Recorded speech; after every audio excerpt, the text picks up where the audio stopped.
Lesson 110, Concept 3, using a specified tolerance.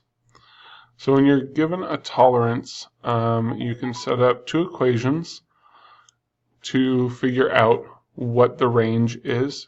The range should always be twice whatever your tolerance is. So my range for this should be 8. All right.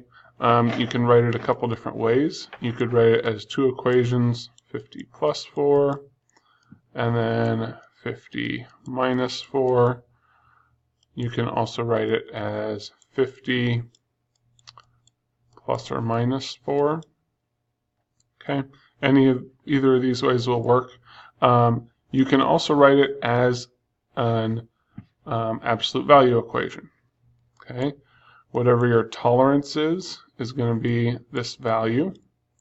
All right, and then you're going to have your absolute value with your variable, and it's going to be the opposite of whatever this number is.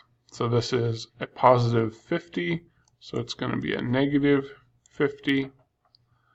And when I break into my two cases, I'll have a positive 4 and a negative 4, and I'll be moving a positive 50 over, which will end up with me having 54 to 46. And that'll be my range, somewhere between those two numbers.